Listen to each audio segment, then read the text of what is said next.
დღეს პარასკევია თქვენ უყურებთ სტარვიზიას და უსმენთ სტარ FM-ს. ესაა გადაცემა აქტუალური თემა. მე ლევანინა სარიძე ვარ და მოგესალმებით. გაჩეხილი ნარგავები დაპირებული მილიონი ხის ნაცვლად. უკანონო მშენებლობები და შეჩერებული ინფრასტრუქტურული სამუშაოები. ხელისუფლება კი აცხადებს, რომ დედაქალაქი დინამიკურად ვითარდება. კვირის ბოლოს ტრადიციულად ვაშუქებთ კვირის აქტუალურ სოციალურ და პოლიტიკურ თემებს. მინისტრების გადადგომამ და ხეების გაჩეხამ თამარაშვილის ქუჩაზე დედაქალაქში დიდი ხმაური გამოიწვია. ჩვენს რა თქმა უნდა გვერდით ვერ ავუარეთ ამ თემებს. ჩემი დღევანდელი სტუმრები არიან საკრებულოს წევრები, ნაცმოძრაობის წევრი სევდია უგრახელიძე და მმართველი პარტიის ქართული ოცნების წევრი ჯაბა სამუშია. მე ორივე სტუმარს მივესალმები ჩვენს ტელემაყურებელსაც და პირველი კითხვა მექნება ასეთი: ამ კვირაში სერიოზული ხმაური გამოიწვია ხეების გაჩეხის ამბავმა. გაიმართა აქციაც. მოქმედი ხელისუფლების პოზიცია მაინტერესებს, რას აკეთებს ქალაქის მერია საკრებულო, რომ ეს ფაქტი აღიკვეთოს და საერთოდ თქვენ გაცემულია ხეების გაჩეხის ნებართვა? დიდი მადლობა მოწვევისათვის. მე გეტყვით, საკმაოდ რთული და საკმაოდ ასე ვთქვათ, შეძლოთ პრობლემური საკითხია, ასაკზაზეც ჩვენ საუბრობთ და ვიტყვი, რომ გარკვეულწილად თვითონ უმრავლესობის შიგნითაც არ არის ერთგვაროვანი აზრი. ერთიანი პოზიცია. რა თქმა უნდა, ამ საკითხთან დაკავშირებით ბუნებრივი ახლა არსებობს ასე სხვადასხვა და ეს არის აბსოლუტურად ბუნებრივი პროცესი, რაც ახლია პოლიტიკას. მე გეტყვით, რომ ჩემი დამოკიდებულება აღნიშნულ საკითხთან მიმართებაში, რა თქმა უნდა, როდესაც ეხება, თქვათ, აი ესეთ, თქვათ, ნაბიჯებს დგავ, მეტი გამჭვირვალობა უნდა იყოს გადაწყვეტილებაში და საზოგადოება უნდა ჩადგეს, ჩავაყენოთ საქმის კურსში, თუ ვინცობა რა აუცილებლობა წარმოშვა, რა იყო, როდის იქნა გაცემული. თქვენ ინფორმაციით, როდის იქნა გაცემული და ვის მიერ ეს ნებართვა? მე გეტყვით რა, რომ თვითონ ეს ტერიტორიის გასხვისება მოხდა წინა ხელისუფლების პერიოდში. რაც შეეხება თვითონ საკუთრივ, იქ გარკვეული პირობებით იყო ბუნებრივი ეს ტერიტორია გასხვისებული. ეს არის კერძო საკუთრება და ამ კერძო საკუთრებაში გადაწყდა, რომ ადამიანმა ააშენოს, ვთქვათ, თავისი ბიზნესი წამოიწყოს. რა თქმა უნდა, ამაზეც იყო, ესეც უნდა გასაჯაროდეს მაქსიმალურად. ეხლა მე რო გითხრათ, რომ დეტალებში ყოველდღიურად როდის იყო გაცემული, მე ამ საკითხთან მიმართებაში, ვთქვათ, საქმის კურსში ვარ, მე ვერ გეტყვით ის ინფორმაცია, რა ინფორმაცია საკრებულოში მოიტანა თვითონ ამ მიმართულების ხელმძღვანელმა მერიაში, იმ ინფორმაციას ვეყნობი, რომ აღნიშნულმა ფირმამ მიმართა მერიას, მან შესაბამისად ამ ხეების სანაცვლოდ მოახდინა დამატებით, თქვათ, ხეების დარგვის ვალდებულება აიღო და დამატებით ქალაქის ბიუჯეტში შემოიტანა თუ არ ვიცი 100,000-მდე ლარის ოდენობა. 100,000 ლარის სანაცვლოდ მოხდა ხეების გაჩეხვის ნებართვა? და მაგალითად, აი იმ ტერიტორიის ხეების დარგვა, სად დარგვა? ხეების დარგვა თბილისის ტერიტორია და სადაც შეარჩევს თვითონ საკუთარ სამსახურს. თვითონ, მაგრამ აი ის ადგილი და მისის მეზობელი, ასე ვთქვათ, ოდნები და ქუჩები, სადაც მოიჭრა ხები. აი ამათ ინტერესებით თუ იქნა გათვალისწინებული. მივყვეთ ამ იმას, მე ხების მოჭრის და ასეთი, ასე ვთქვათ, ეკოლოგიური ოაზისების გაქრობის სასტიკი წინააღმდეგ ვარ. პირდაპირ მინდა გითხრათ ამასთან დაკავშირებით, აქ პოზიცია ცალსახაა პირადად ჩემთვისაც. თუმცა კიდევ ერთხელ ვამბობ, ძალიან ბევრი ასეთი ადგილი იქნა გასხვისებული. მე როცა ვიწყებთ, არ უნდა დავიწყოთ ბუნებრივად დღევანდელი დღეს. მოდი დავიწყოთ იმით, თუ საიდან მოდის ეს პროცესი, ხო? რატომ მოხდა ამ ადგილების გასხვისება? რატომ მოხდა ამ ადგილების ანუ რაზე მეანიშნოთ ბატონო ჯაბა? რატომ მოხდა გასხვისეს ესეთი ადგილები? მე შემიძლია დაგისახავთ უამრავი მსგავსი ფაქტი, მაგალითად ერთი ასეთი ფაქტია გლდანში, სკვერი იქნა გასხვისებული საერთოდ. როდის? ნაციონალური მოძრაობის პერიოდში. მაშინ შეგაწყვეტინეთ, ქალბატონო სევდია. ამაზე აქციებიც იყო გლდანში. ეს არის ახმეტელის თეატრის მოპირდაპირე მხარეს, მოქმედი სკველი. მე მეცაც გეტყვი, სადაც კორპუსია უკვე ჩადგმული. სადაც უკვე კორპუსია დაწყებული. ქალბატონო სევდია, რატომ მოხდა? ერთი დეტალს დავამატებ, სწორედ მსგავსივე არის, თქვათ, იგივე მოხდა თუ არ ვიცი, ვაზისუბანშია იგივე მომხდარი და რაც ყველაზე მთავარია, ხო? საარჩევნო კამპანიის პერიოდში, თუ არ ვიცი, ეს საარჩევნო კამპანია იყო 2010 წლის საარჩევნო კამპანია ადგილობრივი თვითმმართველობისა, მაჟორიტარმა დეპუტატობის კანდიდატმა ნაციონალური მოძრაობიდან იმ სკვერში დარგა ხეები. თვითონ დარგო.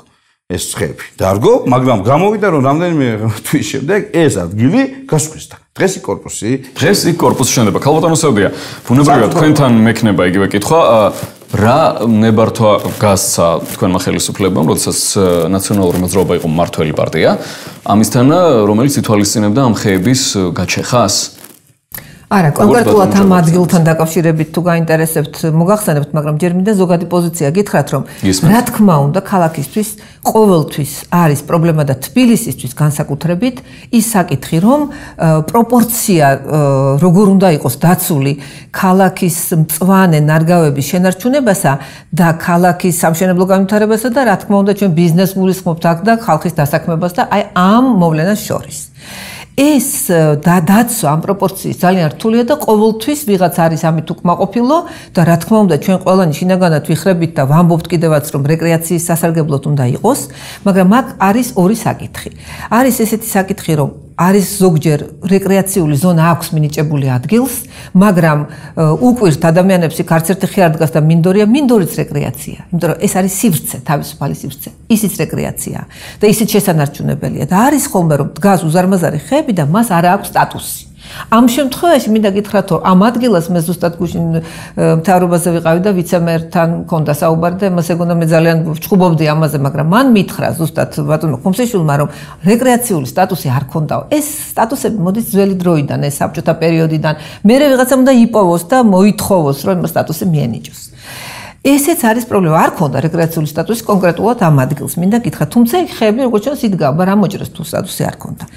თვითონ ამ ადგილს რაც შეეხება, ჩვენ როდესაც მოვედით ხელისუფლებაში ვარდების რევოლუციის შემდეგ და მე ვიყავი საკრებულოს წევრი ზუსტად 2004 წელს, შევედი საკრებულოში და იმ დროიდან მოყოლებული, პირველი ერთ-ერთი საკითხი იყო, რომ დაგვხვდა გასხვისებული უკვე შევარდნაძის დროს და მისი ხელისუფლების დროს მთელი იპოდრომი გარდა გაგეცინებათ ახლა სარბენი ბილიკისა და ტრიბუნებისა. რატომ? იმიტომ რომ ეს ითვლებოდა ნაგებობად, სარბენი ბილიკი ითვლებოდა რომ იქ რაღაცა მიწის ნაკვეთი ცალკე გაიყიდა და ცენტრი ირგული ყველაფერი იყო გასხვისებული, ჟოკეი კლუბი ერქვა, მე მგონი თუ რაღაც ერქვა, აი ამ ვისაც ქონდა ეს ნაკეთი შევარდნაძის დროს. ეს ხო სამშენებლო კომპანია, ანუ რამე უნდა აეშენებინათ თუ იმავე ფუნქციის დაწესებულება დარჩებოდა. არა, ეს პირობები არ იყო, არ იდო, საქმეც მაგაშია.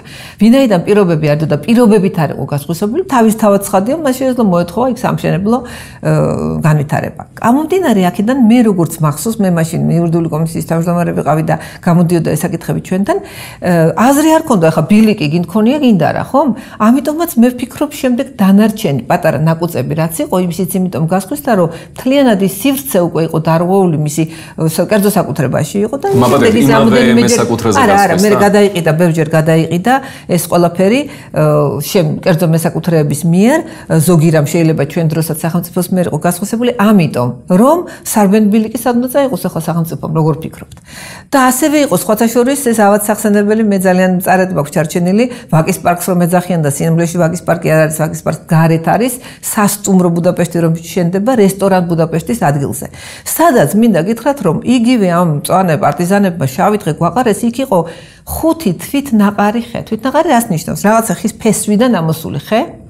და იქ განვითარება ხდება მხოლოდ იმ ადგილებზე შენდება, სადაც არასდროს არ ყოფილა ხე, უბრალოდ მისასვლელი მოედანი გააკეთეს, იმიტომ რომ თვითონ რესტორნის ადგილზე და რაც კი ბეტონი იყო დაგებული ირგვლივ, მაგრამ მიუხედავად ამისა, დღემდე მე მგონი გაყიდა მისმა მესაკუთრებდა არაძლევენ საშუალებას აშენებისას. ახლა რომ დაუბრუნდეთ ჩვენ ამ ადგილს, მე როგორც მოგახსენეთ გუშინ სწორედ ეს საუბარი მქონდა მთავრობის კომის წინ რაღაც პატარა გასაუბრება კოლეგებთან და არქიტექტურის სამსახურის უფროსსაც ვკითხე, როდინდელი ნებართვა გერგე ეხლა მუშავდება.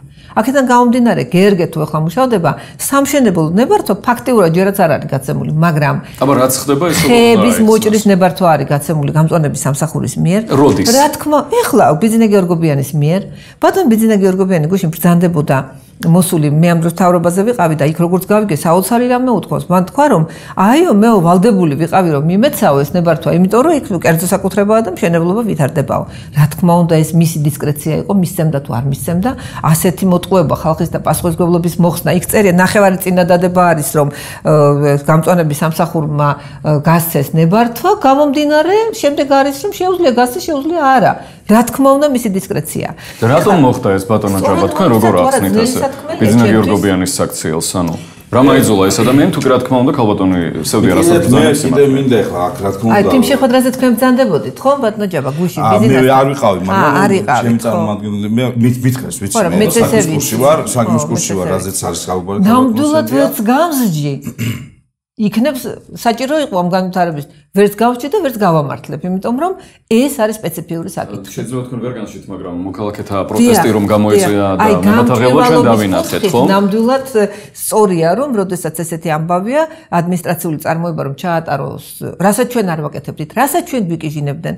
იცით საქმე რა არის? რისთვისაც ჩვენ გვემხობოდა თავზე ყველაფერი 10 ჯერ მეტი ფუჭდება, მაგრამ ეს აი ახლა გახდა მსჯელობისაგანი, მაგრამ ყოველთვის არ ხდება მსჯელობისაგანი. ყოველთვის სამწუხაროდ არ ხდება. 10 ჯერ მეტი ფუჭდება ბრძანა ქალბატონმა სევდიამ, თუმცა მანამდე გააკეთა არანაკლებ მნიშვნელოვანი განცხადება. ეს არის ერთ-ერთი ბიძინა გიორგობიანის გადაწყვეტილებასთან დაკავშირებით. მოსული ხელისუფლების დროს ვერ დამისახელებთ მეორე ესეთ ფაქტს, ესეც არის რეალობის წინაშე ვართ ჩვენ. უნებრივია ყველა ამ შემთხვევაში ჩვენ გვაქვს რეალობა, რომელი რეალობაც უბრალოდ გასხვისებულა ტერიტორია. ეს მე ვთვლი რომ თავიდანვე არ უნდა გასხვისდეს ეს ასეთი. ხო, მაგრამ როგორ გადავარჩინოთ სიტუაცია? და მე არ ვიტყვი რომ ეს პრობლემები არ იყო. მეცაც გეტყვით, მაგალითად იგივე კუსტპის ტერიტორიაზე იყო რამდენიმე ტერიტორია უკვე მოზომილი, რომელიც გასხვისება იყო ჩაფიქრებული.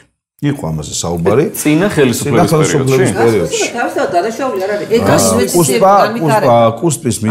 კუსტპის მიდამო თქვენ მოგეხსენებათ რომ არ არის მარტო ეს თქვათ რეკრეაციული ზონა, ეს განსაკუთრებული სტატუსის მატარებელია და სწორედ იქ იყო საუბარი რომ რამდენიმე ესეთი ის გასხვისებული იყო. მეცაც შორს რო უფრო სიღრმისეულად რო წავიდეთ. სტრატეგიული მიდგომა ქალაქ გეგმარების თვალსაზრისით, აი რომ თუ როგორ წარმოგვიდგენეს ზოგადად ურბანული ქსოვილი სატუნა იყოს რაოდენობის სადაც ქალბატონი სევდიამაც ახსენა ამის თაობაზე რა რაოდენობის თქვათ მწვანე ნარგავი უნდა იყოს ამაზე ყველაფერზე არსებობს სპეციალური ფორმულები დასავლეთში დასავლეთ ევროპაში თვითონ მოსახლეზე რამდენი უნდა იყოს თქვათ ჩვენთან თუ არსებობს სამწუხაროდ ჩვენთან ეს ყველაფერი თავის დროზე დაინგრა მაგალითად აი ავიღოთ ხო კარგი პროექტია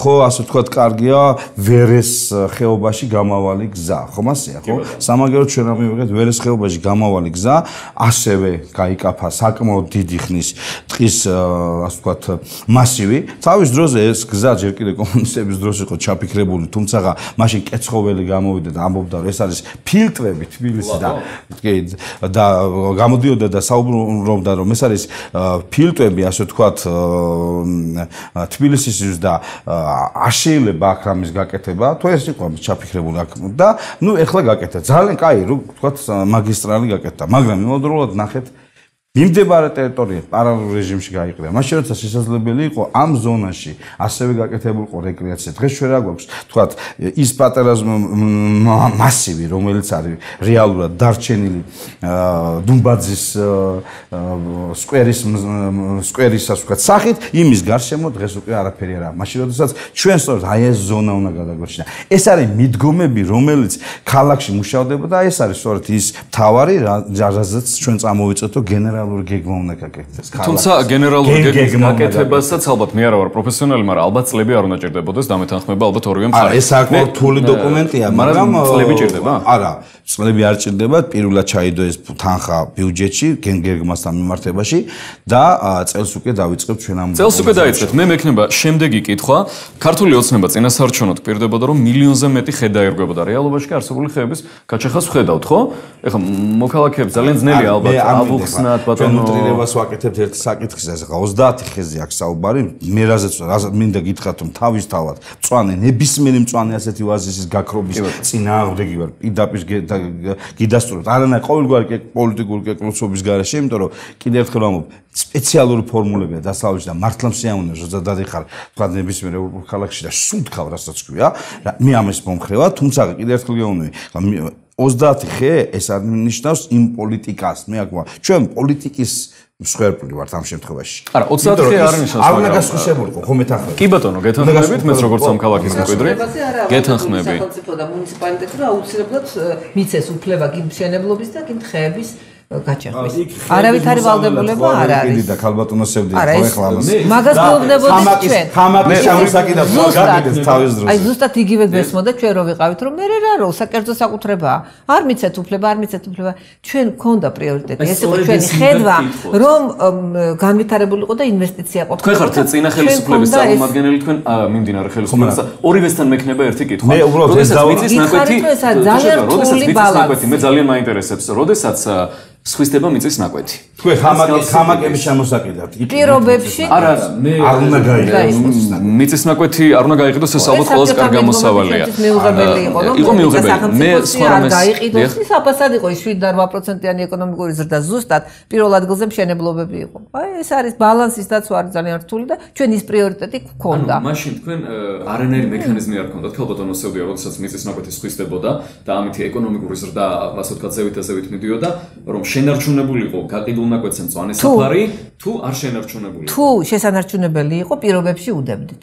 და იგივე ამბავი ეს კანონში წერია, გადარგვა შეიძლება დიდი ხეებისაც, გადარგვის ვალდებულება, არა ახალის დარგის. აი ამოდენა პრაქტიკა? როგორ არა, ჩვენ დროს ეს იყო, გადარგვაც იყო, იგივე გადასახადი იყო და მიზანშეწონილების მიხედვით ეთყობა ბატონმა ჯაბა მახსენა ვერეს ხეობა. კანონმდებლობა. კი ბატონო, მდინარე ვერეზე, როდესაც ბეტონირებულმა გზამ გაიარა და არ დაირგო მოკლედ ხეები. ეს კერძო საკუთრებას ხო არ ეხება, ეს სხვა შემთხვევა არის. ეს არის სახელმწიფო ინტერესი, საცობებისაგან განტვირთვა და დღეს თბილისში. არა, მე მახსოვს ნაციონალური მოძრაობა გვირდებოდა, რომ როდესაც გაიყვანდნენ იმ მშვენიერ გზას და დაუკავშირდებოდა გმირთა მოედანს, განიტვირთებოდა ჭავჭავაძის გამზირი და პრინციპში საბურთალოს ქუჩები, განიტვირთა კიდევაც, დაირგვებოდა მოჭრილი ხეების საპირწონეთ სხვა ხეები. ბატონმა ჯაბამ ბრძანა რომ გაიყიდა ტერიტორია გაიყიდა. არ არის გაყიდული იმის გაყოლებაზე.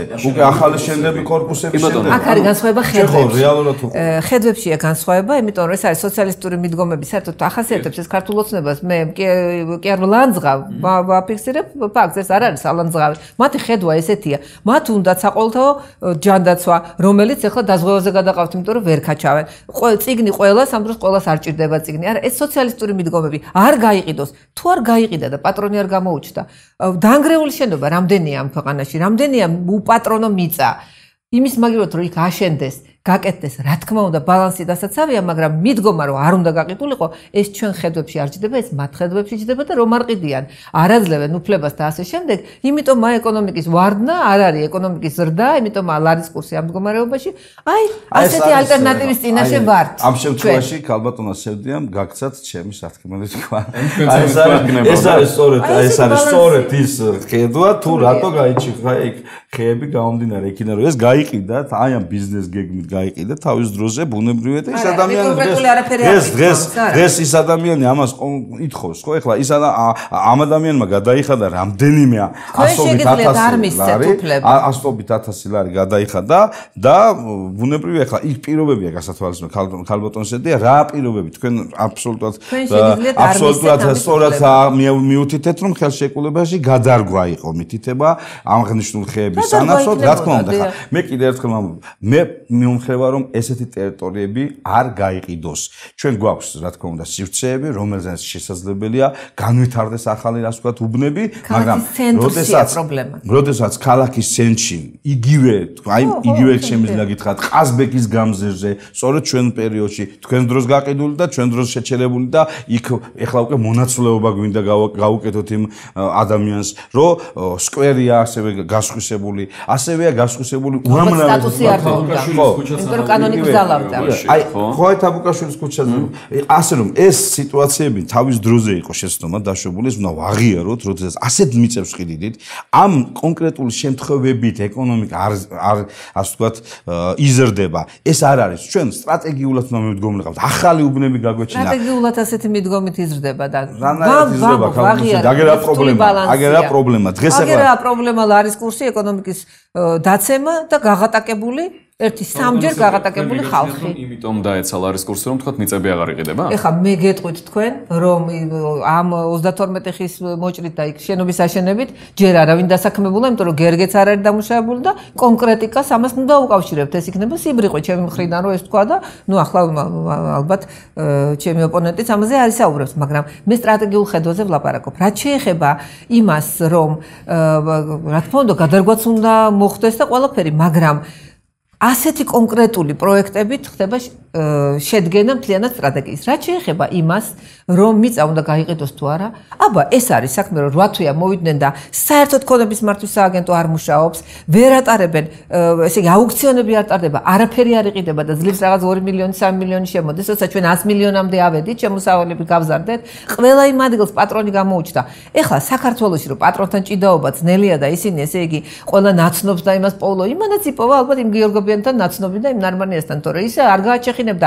ჩვენს ჯინაზე მაინც არ გააჩეხინებდნენ. საკმაოდ ჯინაზე. როცა იყიდებოდა მაშინ პატრონი არ ყავდა, დაარიცხა თქვენ შეაჩერეთ, ხომ დაპირდა ქართული ოცნების ხელისუფლება დაპირდა ხალხს, რომ რაც ხდებოდა ის აღარ მოხდება.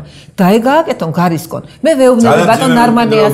ეხლა ნარმანიას მძიმე მემკვიდრეობა თქვენ ნახეთ რა დახვდება შემდეგ ხელისუფლებას, თორე ის რა მძიმე მემკვიდრეობა ჩვენ დახვდა, თქვენ კი არა. ასე რომ ნარმანიას მართლა ვეუბნები, რასაც დაპირდა ხალხს, ხო დაპირდა შეაჩერებდა უკანონო მშენებლობას. აღმოჩნდა რომ უკანონო არაფერი არ არის. კი ბატონო, უკანონო არ არის მოსაწონი მშენებლობა. გააჩეროს, მერია შეუძლია თავის გამოცემული ადმინისტრაციული აქტის დენონსირება მოახდინოს, გააუქმოს, სასამართლოში არისო დავაო.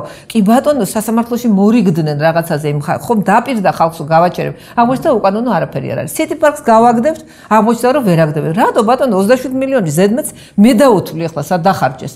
თუ ჯარიმა არის და უნდა გადაიხადოს. რატო უნდა გადამახდენოს? და რატომ უნდა გააგდონ City Park-ი, როდესაც ის თავის საქმეს აკეთებს? გასაგებია რომ ჩვენს უწესრიგო მძღოლს არ მოწონს მანქანის წაყვანა, მაგრამ თუ არ წაიყვანა ის მანქანა ტერიტორიების გაკეთება მართალი. ხო და აი თუ არ არის მართალი მე გეუბნებით ერთ რამეს ვამბობ. თუ არ არის კარგი და მართალი, აგერ არის მერი დაპირდა ხალხს, გააგდოს ეს City Park-ი ბატონო. კი ბატონო, დაპირდა ხალხს რომ მილიონ ხეს დარგავდა, მაგრამ იმას ხომ აღარ გულისხმობდა ეს რომ გაზრდილ 30 მეტრიან ხეებს გაჩეხავდა ეხლა. ნამდვილად არ არის ელისაშვილი ჩვენი მომხრე არანაირად ჩვენს გლანძღავს, მაგრამ ეხლა ამაცედაც გაგიჟდა, იმიტომ რომ მას ეგონა ელოდა თან ეს მის უბანში ხდება. იმიტომაა რომ იგი ასე აქტიურობს და ნამდვილად შეიმაქებარი არ არის და თუ რამეს ერიდება ყველაზე მეტად ნაციონალურ მოძრაობასთან რამე ალიანს, მაგრამ ახლა იგივე უკმაყოფილება გააჩნია მას ამ ხელისუფლების მიმართ, რაც მანამდე გააჩნდა, იმიტომ რომ აზრი ამ თემასთან დაკავშირებით. როგორც დამოუკიდებელი დეპუტატი. დიახ, საკმაოდ, როგორც დამოუკიდებელი დეპუტატის აზრი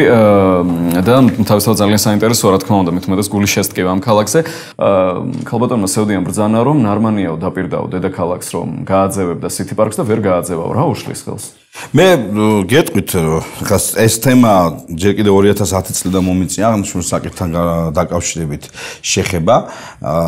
ეხლა რასაც ვიტყვი, ყველაზე ნაკლებად სუფთა პოლიტიკურ ჭრილში თუ არა, ყველაზე ნაკლებად ეხება ჩემს კოლეგას და ოპონენტს, იმიტომ რომ ამ დროს ქალბატონი სევდია საკრებულოში საქმიანობდა და აქედან გამომდინარე ბუნებრივი ის არ იყო ჩართული იმ მოლაპარაკებებში, რა მოლაპარაკებები წარმოებდა თავის დროზე 2007-8 წლებში City Park-თან.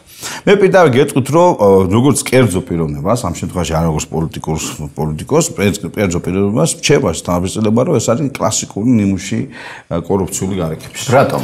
აი გეტყვით, აქ არის შემოსავლებთან დაკავშირებული ძალიან ბევრი შეკითხვა. ძალიან ბევრი შეკითხვა შემოსავლებთან დაკავშირებით. არის თვალი დახუჭული და კომფორტია შექმნილი ორგანიზაციის მიმართ, რომელი ორგანიზაციასაც აქვს შემოსავალი და მან განახორციელოს პარკირების მთელი წესები და კეთილი უნდა ინებოს, რატო უნდა ყავდეს, თქვათ, ასეთი ორგანიზაცია ასეთ კომფორტში და რატო უნდა შეუქმნა ისეთი სახელშეკრულებო პირობები, რომ თუ ვინცობა რაიმე დაირღვა, ხო? მე თვითონ ქალაქი ვალდებული ვარ ამ შემთხვევაში 25 მილიონი დამატებით გადავუხადო 25-27 აღარ ეს თანხა რატო უნდა გადაუხადო, როდესაც თქვათ ეს ადამიანი იყენებს ჩემს ტერიტორიას ერთადერთი რაც მამ ინვესტიცია ბჭყალებში განახორციელა, ეს არის რომ საღებავი დახარჯა.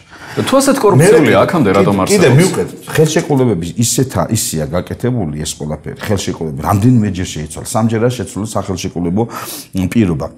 რეალურად ჩვენ ფაქტობრივად ის ვალდებულება აღებული გვაქვს. და ბერკეტი არ გრჩებათ რომ შეუწყდოთ მაინც. ბერკეტი არ არის. კი, არის, უნდა შეგიძლია შეუწყიტო, ჩვენ დავივქირავეთ აუდიტორიული ორგანიზაცია, საერთაშორისო აუდიტორიული ორგანიზაცია, რომელმაც შეისწავლა ხელშეკრულება და დასკვნაში წერია.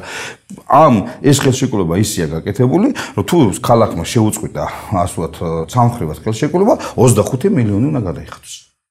მას შეუძლია City Park ავიდეს გიჩვილოს საერთაშორისო სასამართლოში, ეკონომიკურ დავებზე, არბიტრაჟში და აქედან გამომდინარე მან ჩვენ ვალდებულები ვართ ქალაქი 25 მილიონი გადავხადოს. და კიდევ ერთი დეტალი, მე ამასაც დავაზუსტებ. მთელი რიგი შემოსავალი, მე ორს გეტყვით, არის მაგალითად ეგრეთ წოდებული 60-ლარიანი ჯარიმები, რომელიც იყო ავტომანქანის გადაყვანა საჯარიმოზე. საერთოდ არ არის აღრიცხვაში არ იყო, ეს თანხა პირდაპირ მიდიოდა, ასე ვთქვათ, City Park-ის ანგარიშზე და ამ თანხაზე არ მოქმედებდა ეგრეთ წოდებული შეთანხმება 40-60-ზე და ასევე, ასე ვთქვათ, ამ კუთხით მეორე საკითხი. ეს არის სუფთა, ესე ვთქვათ, ის გუნდი, რომელიც City Park-ში საქმიანობდა. რომლებიც წამოვიდა, რომელიც პირდაპირ ამბობდნენ ძალიან ახლო ურთიერთობას იმდროინდელი მერიის მაღალჩინოსნებსა და City Park-ის. ესე იგი ნეპოტიზმთან გვაქვს საქმე გარკვეულწილად? არა, ნეპოტიზმთან არის სუფთა სხვა დონის გარიგება. თბილისში შემოსავლები რო დავიანგარშოთ. თურმე თბილისში ვიხდის დაახლოებით 35,000 მანქანა ყოველწლიურად ეგრეთ წოდებულ ჩაულებრივ ასე ვთქვათ გადასახადს საფასურს რა პარკირების საფასურს 35-დან 30-35,000 მანქანა იხდის მხოლოდ და მხოლოდ ეს თანხა აღრიცხული მე გამოვითხოვე თავის დროზე შინაგან საქმეთა სამინისტროდან რამდენი მანქანა თბილისში აღრიცხული 400,000 მანქანა. რა თქმა უნდა, ყველა მანქანა შეიძლება თბილისში არ მოძრაობს, მაგრამ ციფრი 400,000-ია. მართლა თბილისში 30,000-ზე, 35,000-ზე მეტი მანქანა არ იხდის პარკირების წლიურ გადასახადს. ეს არის ბიუჯეტში აღრიცხული, ეს ხო ბიუჯეტური შემოსავლებია. ამიტომ ამბობ, რომ შეკითხვები მაქვს მე ამ შემოსავლების ნაწილთან. შეკითხვებია, აი თვითონ ორგანიზაციაც დახურულია ამ თვალსაზრისით. რა თქმა უნდა, მე პირდაპირ გეუბნებით, რომ ყველაფერი უნდა გაკეთდეს, რომ ეს ორგანიზაცია თბილისიდან გავიდეს. ამ შეკითხვების და გამო, მაგრამ მე არა ვარ მოსამართლე, ბუნებრივია. მე ეს არის სუფთა პოლიტიკური შეფასება, მაგრამ ამის იქით ბუნებრივ შესაბამისმა ორგანიზაციებმაც უნდა დაინტერესდეს. მათ შორის ამ ხელშეკრულებაზე, რატო გვაქვს ეს ვალდებული 25 მილიონი საგანი. ძალიან საინტერესო, მე კი შეკითხვა ახლა მექნება ქალბატონ სევდიასთან. ქალბატონ სევდია, იცოდით რომ ამ ტიპის იყო ეს ხელშეკრულება? ყველად გონია ბატონ ჯაბას რომ მე ამ საკითხებთან შეხება არ მქონდა, იმიტომ რომ მე 2007 წლიდან მუშაობდი რა ქალაქ თბილისის მერიის მიწის მართვისა და განკარგვის სამსახურში, სწორედ მაშინ დაიწყო მოწესრიგებაზე ზრუნვა, ავტოსადგომების მოწესრიგებაზე, პარკინგის მოწესრიგებაზე და ჩემამდე იყო ჩატარებული ესეთი აუქციონი, სადაც 6 რაიონში მიწის ნაკვეთები აღირიცხა, აიზომა და გაიცა 6 სხვადასხვა, აუქციონის თუ ტენდერი იყო, ახლა აღარ მახსოვს რა ფორმის იყო, მიხედვით 6 სხვადასხვა ქართულ კომპანიაზე და ერთი ფიზიკური პირიც იყო. ამ ქართულ ადამიანებმა უკაცრავად თუ შეიძლება, ახლა მე რო ყვები ამას, ესე იგი მჭირდება ბატონო ჯაბა ამის თქმა. ერთი წლის განმავლობაში ჩვენ მივიღეთ ძალიან მძიმე სურათი. მე ძალიან წუხვარ, შეიძლება ეს დასაწყისია, ჩვენ პოსტსაბჭოთა ქვეყანა ვართ, ვერც ერთმა კომპანიამ ვერ მოახერხა ამის დარეგულირება, ვერ გადაიხადეს სათანადო გადასახადი, რაც უნდა შემოეტანათ თბილისის ბიუჯეტში, ყველა საქმე წავიდა სასამართლოში. მე იმ ადამიანებს ვიცნობდი, ძალიან განვიცდიდი უკვე, რომ ვერაკეთებდნენ ამას ბიზნესის კეთება არ იცოდნენ თუ არ გამოდიოდა თუ ეს დაუმორჩილებელი ქართველი ხალხი არ იხდიდნენ აი უბრალოდ ამის შემდეგ გადაწყდა სწორედ რომ უცხოური კომპანია შემოსულიყო და ეს არის ებრაული კომპანია რომელიც შემოვიდა ესე იგი უკვე აი ამ პირობებით რომელთაც შემოვიდა მე ამაში არ ყოფილვარ ჩართული მაგრამ წინა პირობები რომ ქართულმა კომპანიებმა ეს ვერ შეძლეს და ჩააგდეს და ძალიან უსიამო იყო რომ სასამართლოში წავიდა ეს საქმეები ეს იყო წინა პირობა ახლა შემოვიდა უცხოური კომპანია რა თქმა უნდა ინვესტიცია არავინ არ შემოვა თუ კარგი პირობები არ აქვს ბატონ ჯებას ვამკითხავს სვამს რატომ უნდა გქონოდა ესეთი პირობები თუ არა აქვს პირობები კარგი ისე რატომ შემოვა სხვაგან წავა ანუ თქვენ წახვედით ერთგვარად დათმობაზე როგორც მე ხვდებით შესთავაზეთ რა ეს პირობები ხელშეკრულებასთან დაკავშირებით ჯერ არ დამიწყია მაგაზე საუბარი დათმობა კი არა ეს არის აუცილებელი იყო მოწესრიგებისთვის ამ კომპანიამ მოაწესრიგა ქალაქში ეს საკითხი და პირობები არის თუ არ არის კანონიერი უკანონო თუ როგორი არის ახლა დასკვნაზე ლაპარაკობ და აუდიტ მათ შეაფასა თუ ექსპერტიზა მის დასკვნა თვალით არავის უნახავს დაუკვეთა ნარმანიას მთავრობამ 50,000 გადაიხადათ შეიძლება ცოტა ნაკლები ჯერის დასკვნა თვალით არავის უნახავს იცით რატომ იმაში არაფერი არ წერია მსგავსი, რომ ეს არის უკანონო და საშინელი ხელშეკრულება. რაც შეეხება იმას, რამდენია გადასახდელი ეს დასათვლელია, ჯერ ამბობდნენ 60 მილიონი უნდა გადავიხადოთ, ეხლა აღმოჩნდა 25 მილიონი, იქნებ 5 მილიონია. იქნებ ღირს, ვინ დაითვალა, თქვენ დაითვალა. დასკვნაში წერები და 25 მილიონი. აი, ცოდნია ბატონ ჯაბას. ამ დასკვნას მალავენ. არა, რასამ ოფიციალურ განცხადება გაკეთებ, ის მენებ როგორ გიგიცნობ. გასწრავად, მაგრამ ამ დასკვნას IPM-ზეც კი იდოს. ხო, ეხლა შეიძლება რამდენი ხანი ამ დასკვნას არ ასაჯერებდნენ. კი ბატონო, თქვა 25-ია. ეს დავის საგანია. ვერც ერთი აუდიტი ვერ იტყვის რამდენია. დათვლის და არბიტრაჟში შეიძლება სულ სხვაგვარად წავიდეს ეს და სულ სხვაგვარად იყოს დათვლილი. თუ ეს პრინციპული საკითხი ამ ხელისუფლებისთვის, თუ უნდათ რომ ეს მანქანების აწევა წაყვანა არ იყოს, მე ვთვლი რომ მანქანა თუ კი არ დგას კანონიერად, უნდა იყოს გაყვანილი, იმიტომ რომ მე არ ვმართა მანქანებს, მართალია მანქანის აჭესთან არ ვზივარ და შეიძლება მძღოლის სიტუაცია ვერ გავითვალისწინო, მაგრამ იცით რა ხდება ქალაქში ეხლა ამ წუთასაც იმის გამო რომ სიტი პარკის მიმართ ესეთი დამოკიდებულება, ასე ვთქვათ, უკვე მენტალიტეტი როგორ ჩამოყალიბდა, სადაყენებენ მანქანებს და ბავშვს რომ ტოვებს მანქანაში და მანქანას არასწორად აყენებს. სიტი პარკს უნდა ეჩხუბო თუ პატრონს უნდა ეჩხუბო, რომ ის ბავშვი რისთვის ყავს გაწირულის მანქანაში საერთოდ არ შეიძლება ბავშვს დატოვება, თუნდაც სადგომი იყოს კანონიერი. ეს სასაცილოა. წესრიგი ჩვენ არ გვიყვარს და გვიჭირს, ეს არის ფაქტი. თუ არ უშლის, აი ნარმანიას სიტყვას გეუბნები, თუ არ უშლის, ისე თუ დგას მანქანა უკანონოდ არ უნდა წაიყვანონ, თუ უშლის მოძრაობას უნდა წაიყვანონ. ვინ უნდა გადაწყვიტოს ეს? ვისი დისკრედიტაცია? სიტი პარკის, რომ მე სიტი პარკს ეჩხუბონ, რომ უშლი და თუ არ უშლი და ცარიელი იყო ქუჩა იტყვის. არ მოდიოდა მანქანა და დავაყენე. ვისი დისკრეცია? გამორიცხულია თუ დგას არასწორად, ან უნდა აიყვანოს ის მანქანა და წაიყვანოს, ან არ უნდა აიყვანოს. სხვა გამოსავალი არ არის.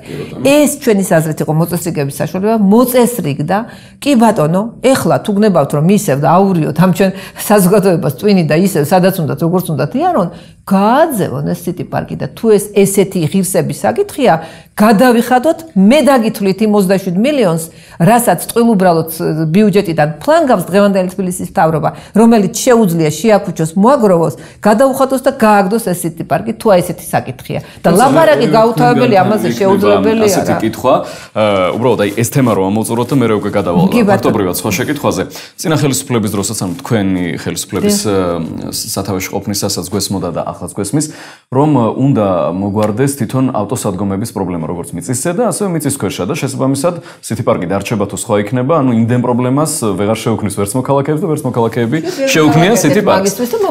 ეს მაინტერესებს ზუსტად დედაქალაქში ისევ მოუგვარებელია ეს საკითხი, სიტი პარკი იქნება თუ არ იქნება, ისევ არსად არ არის მანქანის გასაჩერებელი ადგილი თითქმის, მიწის ქვეშა პარკინგები სად შენდება, მე არ ვიცი, თუ თქვენ იცით. თუ თქვენ იცით მოვისმენთ თქვენს პასუხს, ვერ აშენდება კორპუსი, თუ მიწის ქვეშა გარაჟი არ აქვს. ანუ ყველა ახალ მშენებლობა და უკვე არსებული ძველი კორპუსები სადაც დგას, აი იქ როგორ არის გადაჭრის საკითხი. აი ჩვენ ხრუშოვკის ქვეშ ვერ გავთხრით რა თქმა უნდა, ეს ამისთვის მრავალსართულიანი უნდა აშენდეს და პირდებოდა ეს ხელისუფლება, ქართული ოცნების მთავრობა და ნარმანია პირადად რომ ამ მშენებლობას დაიწყებდა, მაგრამ ბიუჯეტში აღარ ჩადეს ამოიღეს, ახლა ამბობენ რომ ინვესტორებს ავაშენებენ. მოდი მაშინ ახლა ვკითხოთ ქართული ოცნების წარმომადგენელს, პირდებოდა მეც მახსოვს მოგახსენებთ თავის დროზე, როდესაც სიტი პარკი შემოდიოდა თავის დროზე და იმ პერიოდის თქვათ პრესას რო გადაავლოთ, თუ როგორ განცხადებს აკეთებდა იმდროინდელი ქალაქის ხელმძღვანელობა, მერი, მერის მოადგილეები. ყველა იყო იმაზე აკეთებდნენ აქცენტს, რომ სიტი პარკი უნდა ყოფილიყო ეს ორგანიზაცია, რომელიც ძალიან ამ პარკირებას მოაწესებდა, მათ შორის აი იმ სფეროსაც აიღებდა თავის ამ სფეროსაც აიღებდა, რომელსაც მოგახსენებთ. ეს ხელშეკრულებით არის, მეც მაინტერესებს. არა, ხელშეკრულებაში წერია, რომ უნდა მოაწესრიგოს, უნდა მოაწესრიგოს ეს ასე ვთქვათ, ეს სფერო, გამოდიოდნენ ხა ეს მე აღარ ლაპარაკობდი, ამას ამბობდა გიგი უგულავა და სხვანი რომ იმასაც მოუწევია ხალხი ნარმანია ატყვა.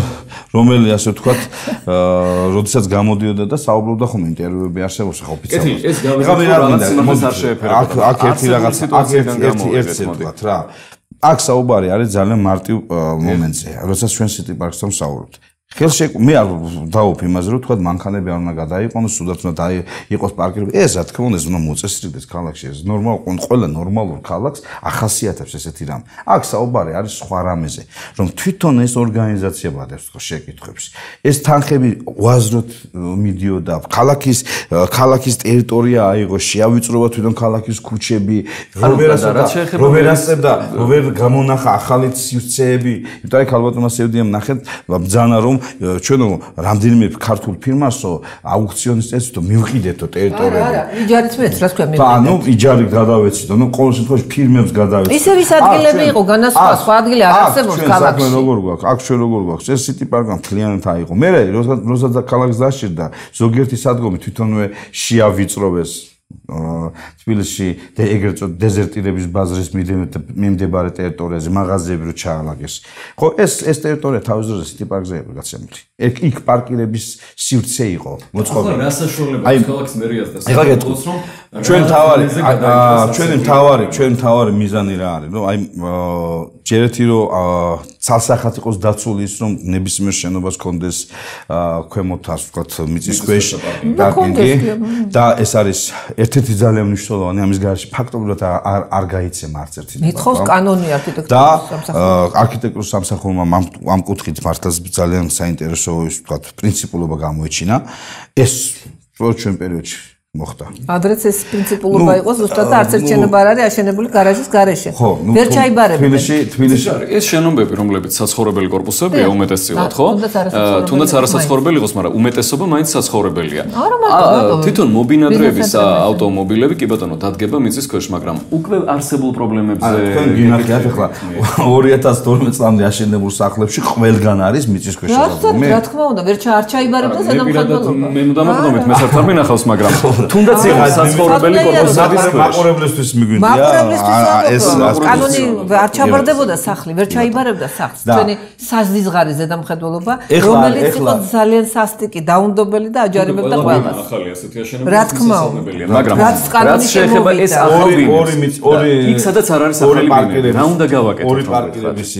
ორი პარკირების ასე ვთქვათ ნაგებობა შენდება, თქვენ მოგეხსენებათ არის როგორც მიწიზე და ასე მიწის ქვეშა პარკირებისთვის განკუთვნილი ასე ვთქვათ ნაგებობები ამ შემთხვევაში კეთდება ერთი იქნება მიწის ქვეშ არსებული პარკირებისთვის ესა მერიის დღევანდელი ქალაქის მერიის გვერდით ტერიტორიაზე არის სივრცე მიწის ქვეშა პარკირების განხორციელდეს და უკვე მიდის მაგის პროექტირება ეს თანხა რომელზედაც კალვატონისებდია საუბრობდა კი არის საუბარი ინვესტორზე ეს თანხა იდო ჩადებული ეს ქალაქს უნდა დაეხარჯა მაგრამ გამოჩნდა რომ შესაძლებელია დაინტერესდეს ინვესტორი და გენერალური ინვესტორი. და მეორე ეს არის უკვე გადაწყვეტილია მიმდინარეობს ახლა უკვე შეთანხმება, იმიტომ რომ გარკვეული ვალდებულებები იყო და ეს ვალდებულები მას მოუხსენით და აქედან გამომდინარე თვითონ ამ ფირმამ აიღო ვალდებულება ის ააშენებს, ოღონდ ის უკვე იქნება მრავალსართულიანი პარკირებისთვის, ეს არის ვაგზლის მოედანზე არსებული ტერიტორიაზე, იქ იყო გამოყოფილი ტერიტორია პარკირებისთვის, ოღონდ არ აშენებულა შენობა, ეხლა აშენდება 4 სართულიანი შენობა, აქედან 2 სართული დაეთმობა პარკირებას, 2 სართული დაეთმობა, ასე ვთქვათ, ეგრეთ წოდებულ კომერციულ და საოფისე ფართს, რომ გარკვეული დატვირთვა ქონდეს ამ სივრცესაც. ეს ორი შენობა უკვე გადაწყვეტილია, რომ გაკეთდეს. რა თქმა უნდა, მიმართულებით ეს არაფერი არ არის. კიდევ უნდა გავაკეთოთ და უნდა გაკეთდეს კიდევაც, თუმცა კიდევ ერთხელ ვამბობ, გენერალურ გეგმის საბოლოო ვარიანტი უკვე გამოჩნდება დაახლოებით ის ადგილები. მე გეტყვით რომ დაახლოებით 3-4 ესეთი ადგილი უკვე მონიშნულია, თუმცა კიდევ სამუშაოები მიდის ან ინვესტორთან მიმართებაში, ან თვათ იქნება ქალაქმა, თქვა თუ საჭირო გახდა უკვე ქალაქი თვითონ ჩადგეს ამაში და თვითონ ქალაქმა დაიწყოს. აი თქვენ რომელი ადგილებით ჩამოთვალეთ? ეს უბრალოდ სეპა მოიტანა თუ მეტი არსად კეთდება ხა რატომ გეკეთებთ? არა, ორი ეს გადაწყვეტილია. ძალიან რთული მდგომარეობა დიდუბის მეტროსთან, ეს თქვენც მოგეხსენებათ და ასევე ახმეტელის და ვარკეთილის მეტროებთან, სადაც პიკის საათში ფაქტობრივად შეუძლებელია ფეხით გავლაც კი არა თუ ავტომობილით გავლა, ხომ საცობებია. უკვე ფეხით მოსიარულეებსაც ექნება სერიოზული პრობლემები. თუ არის რაიმე ჩადებული ან გეგმა ან რა ვიცი ინვესტორი ან ქალაქის ბიუჯეტით, ქალაქის ხარჯზე რომ ეს პრობლემა ან მიწის ქვეშ გასასვლელები გააკეთონ ან რამე. საქმე ის არის რომ ამ შემთხვევაში გადასასვლელების თან დაკავშირებით არის სამუშაო, იმიტომ რომ ის რაც გაკეთდა გზებზე გადასასვლელები თავისთავად ეს არის მისასალმებელია, როდესაც ქალაქში ესეთი რა თქვა პროექტი კეთდება, თუმცა კიდევ ერთხელ ეს გადასასვლელები ძნელია რომ დაიტვირთოს, იმიტომ რომ ახლა თქვა იგივე მოხუცებს ჭირთან კიბეებზე ასვლა. რადგანაც ამ გადასასვლელებზე მიწისა და გადასასვლელებზე ლიფტები არ არის, როგორც მიღებულია. ეს არის როგორც თელ სოფლიოში არის მიღებული ლიფტები ან მოძრავია თქვა ესკალატორები. ამიტომაც ეს პროექტი მუშავდება. ეხლა უკვე მე რამდენად ვიცი სამუშაო შეხვედრას, მეც ვესწრებოდი ამ სამუშაო შეხვედრას, ვიცე-მერის ასე ვთქვათ, მერის ერთ-ერთ მოადგილესთან იყო და აქედან გამომდინარე იყო მაგ ვარიანტები, რამდენიმე ესეთი დასავლეთ ევროპაში აპრობირებული ვარიანტზე ვფიქრობდი. უბრალოდ არის ერთი რამ, არის ორი პრობლემა, რომელზეც ახლა კალკულაცია უნდა მოხდეს, ეს არის შენახვა ხის ხარჯები, რომ ძალიან გაგვიძვირებს და იქნება ალტერნატიული თქვა ენერგიაზე გადავიდეთ, ამ ზის ენერგია გამოვიყენთ ამ მიმართულებით და მეორე ამის არსებული ადაპტირება როგორ უნდა მოხდეს გადასვლა, იმიტომ ძალიან რთულია. მაგრამ ამასთან დაკავშირებით მიდის, ანუ ეს კონსტრუქცია დავტოვოთ და გვერდით მოხდეს ახალი ასოთ კონსტრუქციის აშენება. ისეთი რომ დაიწვიოთ, ახლა დღეს მაგალითად ხო არის გადასასვლელი, შეიძლება 2-3 კაცმა გადაიაროს. თავისთავად აუცილებელია. ამიტომ იგივე მოხუც მივცეთ საშუალება, ბავშვსაც, ანუ ადვილად იყოს ეს დასაძლევი, ასვლაც, გადასვლაც და ამას კონდეს ასვლაც. რომელიც დღეს გარკვეულ პრობლემებს აფერხდება. ქალბატონო სევდია, თქვენ როგორ შეფასებას მისცემთ? შეასრულა ახალმა ხელისუფლებამ დანაპირების თუნდაც გარკვეული ნაწილი, რასაც გვერდებოდა, თუ ბატონი ჯაბას სიტყვებიდან გამომდინარე არის რაღაც წინსვლა, ხო? ისიც მე ამ ხელისუფლების ოპონენტი ვარ, ამ ქალაქის მტერი კი არა ვართ ჩვენ. რაც ახლა მე მოვისმინე ბატონ ჯაბასგან არა და ის რაც კეთდება, მე უბრალოდ მართლა გული შემეკუმშა და ძალიან შევწუხდი, იმიტომ რომ ეს ხომ მიზერია, ხომ ჩვენც ვიცით მანაციცის. ეს არ ეყოფა ამ პრობლემების გადაჭრას და მე ძალიან მწუხარ რომ ისინი არ აღიარებენ არ მინდა არაფერი აღიარება არ აკეთებენ იმას რაც უნდა გაკეთებულიყო ამ ქალაქში კერძოდ ჩვენ რა გავაკეთეთ საცობებისაგან და პარკინგებისათვის სივრცის გასათავისუფლებლად და საცობების მოსაწესრიგებლად სამკუთხედები გავაკეთეთ შუქნიშნები მოვაწესრიგეთ და ეხლა იმ პროექტით გრძელდება მოწესრიგება უნდა გაკეთებულიყო ხიდი ვეფხვიდან მოყვესთან რაც ძალიან დაეხმარებოდა ქალაქს და განვითარებას მოახდენდა უნდა შემოვლით რკინიგზა გაკეთებულიყო რაც საერთოდ ოაზის შექმნიდა მთელი მტკვრის გაყოლებას და რკინიგზაში აი კი ბატონო ეხლა გააკეთონ დაამთავრონ და იქ გააკეთონ ის ოაზისი ზუსტად მილიონი ხის ადგილი იქ არის და მოძრაობაც ძალიან შეიძლება გააკეთონ არა უშავს რომ ჩვენი დაწყებულია ნუ სხენიათ ამის და ნუ ერიდებათ ის აღიარონ არ მინდა მაგრამ გააკეთონ ბატონო ეს და ამით ეშველება თორე ამ პაჭი-პუჭი ორი სადგომი იქ 4 სართული ამით ხომ ქალაქს არ ეშველება ასეთი ამბებით იცით ეს არის ახლა ძალიან შემაწუხებელი რა გაკეთებული მე ვიცი გიმირთან მოედანი თქვენ მთავრობის დროსო გაკეთდა და ესე იგი საცობი უფრო უარეს საცობია წარმოშობილი და საერთოდ გავლა და ეს დაგვიანება სწორედ იმის უფრო უარესი ნამდვილად უარესი იყო გამოსვლა შეუძლებელი ქალბატონო სევდია მოძრაობა არ დგას მოძრაობა ჩვენი ხელისუფლება ქალბატონო უკეთესი მოიფიქრეთ თქო გააკეთეთ ბატონო ჯაბა იცით რა არის ხან მეწოდება ეს ახალგაზრდა კაცი ისე დღეს 7-8 თვეა რაც ხელისუფლებაში მოვედით თქვენ ისე საუბრობთ რომ ეს საცობები თითქოს გუშინ გაჩნდა. არა, საცობებს ეს საცობები არის არა გეგმოზომიერი ტყუილად ვერ ხარჯებოდა. სულ ძიმდება ქალაქ თუ გაყრები ამ პრობლემას თორე წინ ვერ გაუსწრებ ვერა. კაცი რომ მოგეყვანა თავის დროზე და გმირთან მოედანი დაეგეგმა გაზრდანანტეს აი მე მაგას ვერ ხედავ და თბილისის ზღოლებს რომლებიც აი ახლა სწორედ რო პიკის საათია ეგრეთ წოდებული აი ახლა ვინც დღეს ამას უყურებს ტელევიზიაზე და მე საერთოდ კატასტროფა იქნება. არა იცით რატო? ეს არის ცნობილი მანქანების რაოდენობა იზრდება თუ ფეხთაფეხ არ გაყევი და არ გაეკიდე ამ ვითარებას სხვანაირად ვერ გაკეთდება და ჩვენ თვითონ გვიწყობდნენ საბოტაჟს ეს სიტყვა ძალიან უყვარს ბატონ ჯაბას და ეხლა ჩემი 2 წლის შვილიშვილმა ისწავლა და საუბრობდით რაღაცა საბოტაჟი ეს კომუნისტური სიტყვა თქო და ისწავლა ბავშვი და დარბის და იძახის საბოტაჟი გვიწყობდა ქართული ოცნების უმრავლესობა საკრებულოში საბოტაჟს ბიუჯეტს არ გვიმტკიცებდა არ გვახარჯინებდა არ გვაკეთებინებდა არაფერს და ამ ხნის განმავლობაში წელიწად ნახევრის განმავლობაში ჩვენ ვერ გავეკიდეთ ამ საწოდების ამბავს არა ბატონო რა 2 თვე ბიუჯეტი და მანამდე მარტში დამტკიცდა ბიუჯეტი რას ვძენებთ მანამდე ხელი შეშლა უმრავლესობაში რაც მოხვედით უმრავლესობაში სხვა ხელი შეშლა იყო გამუდმებით ხელი შეშლა ბიუჯეტი ახსენდა თან და ბიუჯეტიც მათ შორის ესე იგი ამ ხნის განმავლობაში ყველაფერი გააკეთეს რომ ჩვენ ვერაფერი ვერ გაგვეკეთებინა ჩვენ კიდე კარგი მაინც მოვახერხეთ და მაინც ბევრი რამ გავაკეთეთ და ის მინიმუმი რასაც ჩვენ ვაკეთებდით მათი უმრავლესობის პირობებში მე-20 მუხლი რომ იყო ბიუჯეტში და ვერ ხარჯავდით ვერაფერს მათ გარეშე მაინც ვაკეთებდით როგორც კი მოვიდნენ ისიც შეჩერდა ეს მეოცე მუხლიც ამოიღეს, ეხლა რომ დავაჩქაროთო, დააჩქარეთ ბატონო, მაგრამ ვერ აკეთებენ. აი ეს არის ჩემი გულისკევლის საგანი. მე ნამდვილად არ ველოდი ასეთ მანქანას არ მართავ და უბრალოდ შემთხვევით არ ვამბობ ხოლმე. ჩვენ დაპაუზდა ყველაფერი. რა დაპაუზდა მიმდინარეობს? არა, მივკრივართ ბატონო ჯაბა. მიმდინარეობს შესაბამისი მერანი ბატონო ჯაბა. მერდის მიმაფრენს. მე მინდა გითხრათ რომ ამ შემთხვევაში მოდით ამოვიღოთ ორი რაღაცას შევხედოთ რა. პირველი რატომ გზები ასე გაბუჭებული, როდესაც ეს გზები 2000 კლიმატური პირობები 2013 კლიმატური პირობები, ეხლა საქართველოში ისეთი კლიმატური პირობებია თურმე რომ 2012-13 წლებში, ანუ წელიწად ერთი წლის წინ გაკეთებული გზები დღეს უკვე გაბუჭებული. ყველია. ანუ 2 წლის წინ გაკეთებული. მე განახებ უამრავს ეგეთ. მაშინ მაგაზე თქვენ უნდა შეადგინოთ აქტი და პროკურატურაში. ეს არის ტყვილი. ბატონო ჯაბა. მე თვითონ განახებ უამრავ ეგეთ ფაქტს. თქვენ ნახებას არა აქვს მნიშვნელობა, მე გეუბნებით, ნორმალია რომ შემოვიდა ყველაფერი, მთელი დოკუმენტაციის შესყიდვები, ლაბორატორიული დასკვნები გააგზავნა პროკურატურაში. მიჩვენეთ, მაშინ აღდგა საქმე და დაგვსაჯონ ჩვენ და ან კომპანიას დააკისრონ, რომ მათ არ გააკეთეს. თქვენ არ გეტოთ რა დააკისროთ, ხელშეკრულებაში არისო?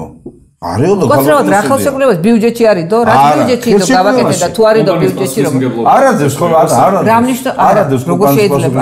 მაშინ ჩვენი პასუხისმგებლობა ყოფილა და მე უნდა პროკურატურაში გავდიოდე ეხლა. გზა თუ გაფუჭდა, თქვა გზა გაკეთდა, არავინ არ აგებს, არავინ არ აგებს. ჩაბარების შემდეგ, როგორც კი ჩაბარდა გზა, ჩაბარდა ხო? და მოვიდა დასკვნა რომ გზა ჩაბარდა, თუ და ხო შეუძლია შემოწმოს ის ხარისხი თუ იყო, რაც უნდა ყოფილიყო. ვათვეში რო გაფუჭდეს, ეს არ არის, ეს არ არის. არც ერთ ხელშეკრულებაში ქალბატონო სერვია. ყველაფერი პროკურატურაშია. მე მაშინ ახლა ციხეში უნდა ვიჯდე. როგორც ერთი წელიწად ნახევარი წელი ვიყავით ვიცემერი და მერის მოვალეობასაც ვასრულებდი. ციხეში ჯვარი წერიათ, მაგრამ მინდა გითხრათ რომ ეს ნამდვილად ეს წავალ, ოღონდ დამიმტკიცეთ და წავალ და ოღონდ თქვენ გააკეთეთ და წავალ ციხეში. ალბათ ყველაზე უკეთესი იქნება რომ რამე გაკეთდეს ბულგარეთის ციხის გარეშე. ჩვენ ციხის გარეშე იქნებით ბატონო, მიხედავთ ოჯახს, ლამაზად აგერ შვილიშვილებს, ასე გავაკეთეთ დაწნართით. ხო ვედავთ არა ოჯახში. არა, მე ცოტა საბოტაჟი უკვე იწურება ჩვენ გადაცემისთვის განკუთვნილი დრო და პრინციპში ბოლოს წინა კითხვას ვსვამ. არ შემეძლო უბრალოდ ამაზე კითხვა არ დამესვა, რადგან ორივე ხელისუფლების წარმომადგენელი ახლა მხარ მარცხნივ და მხარ მარჯვნივ მიმშვენებთ გვერდს. ქალაქის იერსახე რომ სერიოზულად იცვლება და არა უკეთესობისკენ, ეს ყველასათვის ცხადია, ხო? ისეთ ადგილებში შენდება ეს მრავალსართულიანი კორპუსები, ცათამბჯენების ტიპის, სადაც პრინციპში ქალაქ-გეგმარებით ეს არ უნდა ყოფილიყო. ჩემზე უკვე თქვენ მოგეხსენებათ ეს. აი ეს რატომ ხდებათ? ორიოდე სიტყვით რომ მითხრათ, იმიტომ რომ გადაცემისთვის განკუთვნილი დრო იწურება. უბრალოდ ამ კითხვის გარეშე ვერ გაგიშვები. ეს ალბათ სეკუნდს შეკითხვებდა ეს ნებართვები და მშენებლობების ყველა ფაქტორი მისი ან ვიცემერობის ან მისი მთავრობის დროს. ბოლო 2 წელიწად ნახევარში არც ერთი მშენებლობა ბოლო 8 თვის მანძილზე არც ერთი ეგეთი ნებართვა არ გაცემული.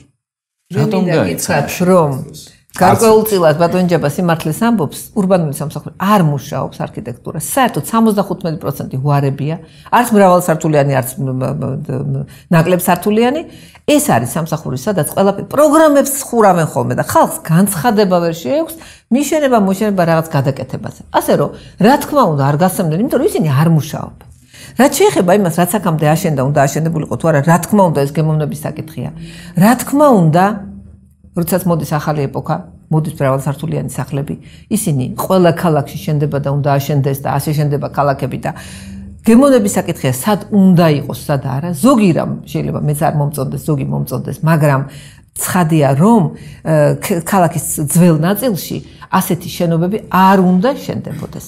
ამაზე მე ზოგადად გეთანხმებით, მაგრამ ის რომ დამახინჯდათ ისეთი მახინჯი იყო ჩვენი ქალაქი, ისედაც საბჭოთა პერიოდმა ისე დაამახინჯა თბილისი, რომ იმის მრავალსართულიანი სახლებით კი არაა დამახინჯებული, იმ საბჭოთა არქიტექტურით, იმ ასანთის კოლოფებით, იმ ხრუშჩოვკებით, იმ ნაცრისფერი კორპუსებით, როდესაც ბინები შენდებოდა სამაგეროთ ხალხი სახლდებოდა. რომ შევაჯამოთ ახლა ჩვენი გადაცემა, მე როგორც ხედავ, ორივე მხარე ფაქტობრივად თანხმდებით იმაზე, რომ არის პრობლემები. იყო პრობლემები და არის ჯერ კიდევ პრობლემები მოსაგვარებლად. არ იქნება თუ კლავ არ გასცემენ არავითარ ნებართვას. ამ შეკითხვას გავაგზავნე მაგალითად მე ვთვლი რომ უგემოვნო პროექტები და პროექტები რომელიც აბსოლუტურად აუგებნობია კატასტროფულ სიტუაციას იმ თვალსაზრისით რომ შესაძლებელია კედელთან მიებჯინოს და მაგალითად შესასვლელი დაავიწროს და ისე რომ რაიმე პრობლემა რო შეექმნას კორპუსს მისასვლელად არ აქვს. უნდა შეწყვიტოს მერმა ესეთი მშენებლობები გასაჩივრებული. ესეთი ნებართვები რომელიც არის გაცემული, ესეთი ნებართვები იყო ძალიან დიდი შეცდომა ქალაქისათვის. ძალიან დიდი შეცდომა. რაც შეეხება თვითონ ქალაქის განვითარებას, აქაც ისაც იყო თქვა თქვათ მიწით სარგებლობის გეგმა, ამას დაარქვეს გეგმა. ეხლა ესეთი შეცდომა მე კიდევ ამოფაგერ ვერც ერთ ეგეთ ფაქტს ვერ დამისახელებთ. აი ამ ხნის მანძილზე. და არა, იმიტომ რომ ჩვენ საკმაოდ კაცად უყურებთ ამას, იმიტომ რომ ქალაქში უნდა შეიქმნას აბოლოდ გენერალური გეგმა განვითარებისა და უნდა შეიქმნას და უნდა ვიცოდეთ საერთოდ რას ვაკეთებთ. აი ამ გეგმის მიხედვით უნდა წავიდეს ქალაქის განვითარება და რა ისე სპონტანურად მეცით რა მე მინდა რომ თქვა დღეს ავაშენო აქ ესეთი გაზასასვლელი ხიდი როგორც თავის დროზე დაიწყო გიმრთა მოედანზე მე რომ ეს ამან ვერ გაწვირთა ამიტომ მეორე ხიდი მეორე ხიდმა ვერ გაწვირთა მესამე ხიდი ხიდმა ვერ გაწვირთა მეოთხე ხიდი და ბოლოს საერთოდ რა გაკეთეთ და კაცმა როც ეს არ შეიძლება მრავალსართულიანი ესტაკადა რომელიც დღემდე არ მუშაობს ხეირიანად და თქვენ თვითონ ნახეთ რა არის ბოლო კითხვაც ესეთი არა ძალიან ბევრი ეგეთი პროექტებია ძალიან ეგეთი ბევრი პროექტია თუმცა მე კიდევ ერთხელ გეუბნებით რომ რა თქმა უნდა ამ თვალსაზრისით არავინ ამ ქალაქში და იგივე მინდა ქალბატონ სევდიას უთხრა გუშინაც იყო საუბარი და გუნჩი და ძალიან კაია ქალბატონ სევდია ესწრება თქონდა მთავრობის სხდომას მეწურება და უბრალოდ ქალბატონ სევდია ესწრება მთავრობის სხდომას ან ორჯერ იყო თუ სამჯერ იყო აი გუშინ და ძალიან კარგია ეს ჩართულობა რა თქმა უნდა პრობლემას აქვს ზღია ამ თვალსაზრისით ჩვენი ხელისუფლება ეს ძალიან კარგია რომ ღია ხელისუფლება კი არ მანიჭებს ხელისუფლებამ დაკეტა კარი და ბევრჯერ არ შეუშვა წევრები ახლა უკაცრავად ახლა ნუ დახატავთ რომ ეს მათი კეთილი ნება დადიხარ ეს კანონი განჭეთ მაგრამ როცა დადიხარ თქვენ ეს არის კომუნიკაცია ეს არის თქვენი აკითხვე ეს ამას ანუ დაკეტილი არა თუ არა თქვენ შეიძლება შემოხვიდეთ ვერ დაკეტავს უფლება საერთოდ არავინ არ გაქცეს ხმა ადგეს ავიდნენ არც მცემენ ხმას იმიტომ რომ კომუნიკაცია გაქვს მე ვიცი და არანაირი პრობლემა არ არის კომუნიკაცია დერეფანში კი მაქვს მაგრამ მთავრობის ხმაზე არ მაქვს და არც არასდროს არ ამოვიღებ ხმას მე მთავრობის ხმაზე სადაც თქვენმა ქართული ოცნების უმრავლესობამ კიდევ გეტყვით თვით კასტრაცია გააკეთა და ეს ხმის უფლება მოუსპო საკრებულოს წევრებს მათ შორის საკუთარ თავს როგორ შეიძლება თქვენ რეგლამენტში არ ჩაწერეთ რომ მთავრობაზე საკრებულოს წევრი როზვის მას სათათბირო ხმის უფლება ჰქონდეს შეგიძლია მთავრობა დაიბაროთ საკრებულოში და იქ ესაუბროთ რატომ ეს ხომ ორჯერ საქმის არანაირ ესაა საქმე არა თქვენ გაქვთ ამის მთავრობას ხომ არ დავიბარებთ დაიბარებთ თუ საჭირო რატომ უნდა დავიბაროთ ისიც იქ არის მთავრობის ხმა რომელიც ღიაა კანონით და სათათბირო ხმის უფლება ჩამოარჩეთ თქვენ აბსოლუტურად ყველანაირ დროს ახლა მაძლევენ ზუსტად 2 წუთს იმისაც რომ დავსვა ბოლო კითხვა უკვე 7 მინისტრია შეცვლილი, აგერ ბოლო დღეებში გუშინ ფაქტობრივად მოხდა 2 ახალი მინისტრის დანიშვნაც, ანუ მინისტრთა კაბინეტის 1/13 შეიცვალა. ხომ არ ფიქრობთ, რომ სწორედ აი ამ პრობლემების გამო, ამ რაღაც შეუთანხმებლობის და ასე შემდეგ მოხდა ამდენი ცვლილება. როგორია თქვენი აზრი, მოკლედ რომ მითხრათ, კრიზისის ბრალია თუ რისი ბრალია? თქვენი შეხედულება ძალიან მოკლედ შეიძლება. კრიზისი აქვს ქართული ოცნების ხელისუფლებას, მაგრამ სამწუხაროდ კრიზისიდან არ არის გამომდინარე, თორემ მაშინ ეკონომიკურ გუნდს გამოცვლიდნენ და არა გარემოს და სპორტის მინისტრებს. ეს მე ვფიქრობ არის ბატონ ბიძინა ივანიშვილის მხრიდან, ესე ვთქვათ, ესეთი ძალთა დემონსტრირება, რომ კი შემოვა ხელახლა იგივე შემადგენლობით და იგივე შემადგენლობას, იგივე პრემიერს დაამტკიცებინებს, იგივე თავის მორჩილ უმრავლესობას და ეს არის ძალის დემონსტრირება, რომ მას ძალუც ყველაფერი მართოს გარდა. ეს არის თქვენაზე ძალის დემონსტრირება და თქვენი რეპლიკაც თუ შეიძლება. არანაირი ესა ჩეულები პოლიტიკური პროცესი, პოლიტიკას თანამდებნია, რა თქმა უნდა, გუნდში არის ადამიანები, რომელსაც აქვს ვთქვათ, შეიძლება წავიდნენ რაღაც ვთქვათ, სხვა საქმიანობას მოგიდონ. ეს მოდით ყველას თავისი ინდივიდუალური გადაწყვეტილება, რავის არ აქვს უფლება რომ ესეთი გადაწყვეტილებაში ჩაერიოს. მაგენა გამომდინარე პოლიტიკური პროცესი ახლა ვინ-ვინდა ნაციონალურ მოძრაობის დროს მაგალითად განათლების 7 მინისტრია შეცვლილი. რატო გონიათ ესეთი ცვლილებები არ იყო? სამინისტროები ერთიანდებოდნენ, ადამიანს უქმნიდნენ სამინისტროს, ზოგს ქალბატონს უქმნიდნენ სამინისტროს. ხა ეს პროცესები არ გავს, ეს არის ჩვეულებრივი პოლიტიკური პროცესი ეხლა მიმდინარე. კანონის ფარგლებში რას ვხედავთ? პრემიერ-მინისტრი თავის გუნდთან ერთად ბუნებრივია იმ პატარა პრობლემასაც, რომელიც არის დაკავშირებული ლართან დაკავშირებით და რომელიც რა თქმა უნდა ყველას აწუხებს. მინისტრთა კაბინეტის დაწყებული ჩვეულებრივი მოსახლეობით დაწყებული დამთავრებული ნებისმიერი ადამიანით ეს პრობლემას დაიძლევა მე ეჭვიან მიპარება უახლოს პერიოდში და სწორედ აი ეს ეკონომიკური გუნდი ამის პირობას გვაძლევს რომ რაც შეიძლება მალე იქნება ეს პრობლემა დაწყებული. შეგუნიები გაივლის და ჩვენი ცხარი მგელს დაიჯერს. გასაგებია, სრულიად დიდი მადლობა მინდა ჩვენს სტუმრებს მოახსენო, დიდი მადლობა ჩვენს ტელემაყურებელს და რადიო მსმენელს იმისაც, რომ მთელი ეს თითქმის 1 საათიანი პერიოდი დაყვეს ჩვენთან Star FM-სა და Star Vision-ზე. ეს იყო აქტუალური თემა, მე ლევანინა სარიძე ვარ, ცოტა ცხარად ჩაიარა დებატებმა. მე მინდა მშვიდობიანი საღამო გისურვოთ და ზუსტად 1 კვირით დაგემშვიდობოთ საუკეთესო სურვილებით.